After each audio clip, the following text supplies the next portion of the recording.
Good afternoon, welcome to G Telugu news. Lok Sabha ఎన్నికల్లో పోటీపై కాంగ్రెస్ నేత Mynampally Hanumantharao clarity ఇచ్చారు. లోక్సభ ఎన్నికల్లో పోటీ చేయడం లేదని స్పష్టం చేశారు. రాబోయే 5 ఏళ్లు మాజీ మంత్రి మేడ్చల్ ఎమ్మెల్యే మల్లారెడ్డి అక్రమాల మీదనే నా పోరాటం ఉంటుందన్నారు. తనను మేనేజ్ చేసేందుకు హైకమాండ్ తో మల్లారెడ్డి చర్చలు జరుపుతున్నారని ఇంట్రెస్టింగ్ వ్యాఖ్యలు చేశారు. మల్లారెడ్డి అగ్రికల్చర్ యూనివర్సిటీలో కేవలం తాను విద్యార్థులకు మద్దతు ప్రకటించేందుకు మాత్రమే వెళ్లానని అన్నారు.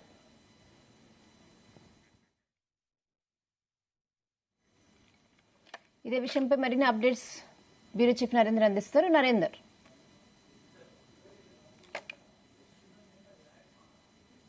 యూనివర్సిటీ ఏరియాలో గందరగోళం నెలకొంది. ప్రధానంగా విద్యార్థులకు సంబంధించినటువంటి డిటెన్స్ సంబంధించినటువంటి అంశం మీద పెద్ద ఎత్తున అక్కడ దుమారం అవుతుంది. దీనికి మద్దతుగా అక్కడ మైనంపల్లి హనుమంతరావు మాజీ ఎమ్మెల్యే, ప్రస్తుతం ఆయన కాంగ్రెస్ పార్టీలో ఉన్నారు.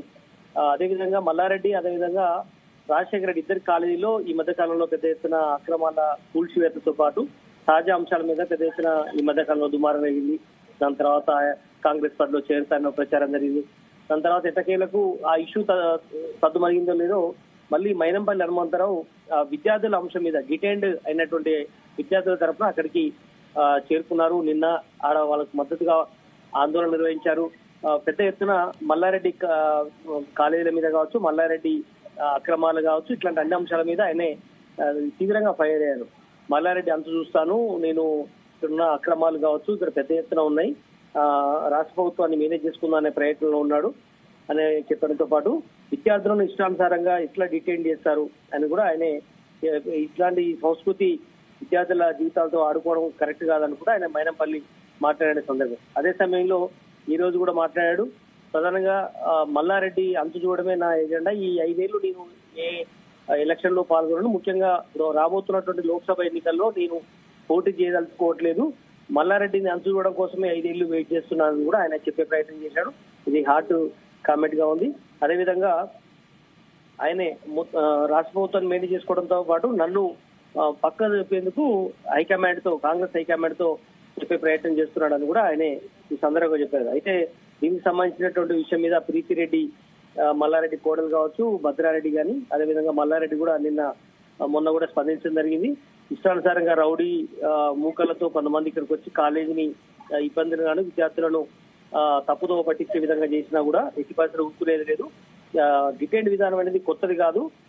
5 సార్లు ఫెయిల్ అయినటువంటి విద్యార్థులను డిటైన్ చేశారు తప్ప ఇష్టానుసారంగా అది చేయలేదు. కేవలం 22 మంది అగ్రికల్చర్ విద్యార్థులు మాత్రమే డిటైన్ చేశాము. మా దగ్గర దాదాపు 70,000 మంది విద్యార్థులు చదువుకుంటారు, ఇది కొత్త ఏం కాదు అని కూడా ఆయన చెప్పే ప్రయత్నం చేశారు భద్రారెడ్డి గారు, పీపీరెడ్డి. బట్ ఈ రోజు మళ్ళీ అక్కడికి వెళ్లి విద్యార్థులతో మాట్లాడడం జరిగింది మైనంపల్లి. ఈ రోజు ఖచ్చితంగా ఆయన మాట్లాడిన దాంట్లో కరప్షన్ పెద్ద ఎత్తున పేర్కొనిపోయింది. సీఎం రేవంత్ రెడ్డి కి పూర్తి స్థాయిలో మేము స్వేచ్ఛ ఇస్తున్నాము, ఆయన సీఎం రేవంత్ రెడ్డి చేసిన అభివృద్ధి కార్యక్రమంలో తాను ముందుంటాను, కాంగ్రెస్ పార్టీలో చేరడానికి మల్లారెడ్డి తహతహలాడుతున్నట్టుగా అర్థమవుతుంది. బట్ హైకమాండ్ కూడా మేనేజ్ చేసుకునే ప్రయత్నం చేస్తున్నాడు కూడా ఆయన చెప్పే ప్రయత్నం చేస్తున్నారు.